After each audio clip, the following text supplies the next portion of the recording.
নলবাৰীত ভূমিকেন্দ্ৰিক সংঘাতত ৭০ বছৰীয়া বৃদ্ধ আহত, শতৰুদ্ধৰ বৃদ্ধক নৃশংস আক্ৰমণ। নলবাৰীত সংঘটিত হৈছে এক ভয়ংকৰ আক্ৰমণৰ ঘটনা। নৃশংস আক্ৰমণত আহত হৈছে এজন শতৰুদ্ধৰ বৃদ্ধ। ৰাজপথতে এজন পাখণ্ডই নৃশংসভাৱে আক্ৰমণ চলালে এগৰাকী বৃদ্ধক। ভূমিকেন্দ্ৰিক সংঘাতৰ বাবে এই ভয়ংকৰ আক্ৰমণৰ ঘটনা সংঘটিত হোৱাৰ অভিযোগ উঠিছে। এই ভয়ংকৰ আক্ৰমণৰ ঘটনাক লৈ জিলাখনত সৃষ্টি হৈছে ব্যাপক প্ৰতিক্ৰিয়াৰ। জিলাখনৰ লচিমাত সংঘটিত হৈছে এই ভয়ংকৰ আক্ৰমণৰ ঘটনা। আব্দুল হামিদ নামৰ শতৰুদ্ধৰ লোকজনক একেখন গাঁৱৰে ফাইজুৰ ৰহমান নামৰ লোকজনে আক্ৰমণ কৰাৰ অভিযোগ আহিছে। গুৰুতৰভাৱে আহত লোকজনক ততাতৈয়াকৈ ভৰ্তি কৰোৱা হৈছে চিকিৎসালয়ত। আব্দুল হামিদ নামৰ বৃদ্ধগৰাকীৰ কৃষিভূমিত কঠীয়া সিঁচিছিল ফাইজুৰ ৰহমান নামৰ লোকজনে।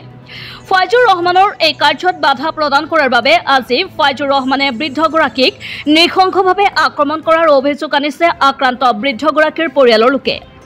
নিজৰ কৃষিভূমি ব্যৱহাৰ নকৰাকৈ বৃদ্ধগৰাকীয়ে বাধা দিয়াত খৰ্গহস্ত হৈ আজি পুৱাৰ ভাগত বৃদ্ধগৰাকীক বাটাগুচি ধৰি আক্ৰমণ কৰাৰ পিছতে গাঁওখনিত হাহাকাৰ লাগি উঠে। ইতিমধ্যে আহত বৃদ্ধগৰাকীৰ পৰিয়ালে সমগ্ৰ ঘটনাৰ তদন্ত কৰিবলৈ দলাশাল আৰক্ষী চকীত ইতিমধ্যে এজাহাৰ দাখিল কৰিছে। মোৰ দখলত থকা মাটিত মোৰ দেউতাই তাৰমানে কঠীয়া পাৰিছিল, কিন্তু আছামী ফাইজুৰ ৰহমানে মোৰ কঠীয়া তাৰমানে গলি পেলাই সি নিজে কঠীয়া পাৰে মোৰ দখলত থকা মাটিত। তাৰপিছত তাৰমানে দেউতা মানা কৰাত দেউতা যোৱাকালি ৰাতিপুৱা নামাজ পঢ়িব আহে তেখেতে তাৰমানে ৰাস্তাত সি লুকাই আহিছিল। ফাইজুৰ ৰহমানে লুকাই থাকি তাৰমানে দেউতা নামাজ পঢ়িব অকলে পাই দেউতাক চুৰিৰে আঘাত কৰি আৰু দাউৰে ঘপিয়াই মাথাত ঘপিয়াইছে। তাৰমানে এতিয়া হাতত ঘূৰি পাইছে, ঘৰত মাৰিছিল, ঘৰত মাৰোঁতে চেপ কৰাতে মানে হাতত পৰিছে। এতিয়া বৰ্তমান তেখেতে মৃত্যুৰ সৈতে যুঁজি আছে। অসমৰ মুখ্যমন্ত্ৰী মহোদয়ে আৰু DGP ছাৰে যাতে উচিত তদন্ত কৰি উচিত শাস্তি দিয়ে দোষীক। এইটো মোৰ ঘৰৰ সন্মুখত ৰাতিপুৱা ৫:৩০ বজাত লচিমা গাঁৱত। আগে পিছে মানে যোৱাকালি মোক ফোনযোগে ধমকি দিছে, কৈছে কি এনেকুৱা কৰিম। মোৰ তাতে গোটেই কল ৰেকৰ্ডিং আছে। পিছত ধমকি দি থাকে কাৰণ তাত মানে মোৰ মাটিখিনি সিহঁতক লাগে। তাৰমানে এইটো দেউতাৰ ভাগত পোৱা মাটি আছিল। দেউতাৰ ভাগত পোৱা মাটি তাৰপিছত সি মানে আমাক আক্ৰমণ কৰি আছে। মোটামুটি আজি আৰু 1 মাহ আগতো মোক ধমকি দিছিল, মাৰিম বুলি ধমকি দিয়ে। ঘটনাটো সংঘটিত হ'ল ৰাতিপুৱা 5:30 বজাত দেউতাই নামাজ পঢ়িব আহে। নামাজ পঢ়িব অহাত তাৰমানে দেউতাই নামাজ পঢ়ি ঘৰলৈ গুচি অহাত তেওঁ তাৰমানে ৰাস্তাতে লুকাই আহিছিল।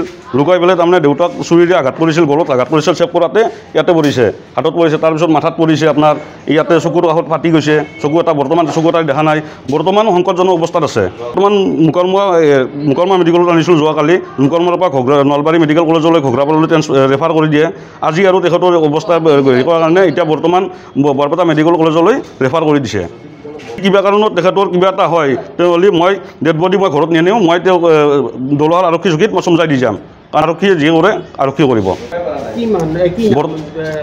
পেচেঞ্জাৰৰ নাম আব্দুল হামিদ, বয়স আপোনাৰ 70 বছৰমান হ'ব।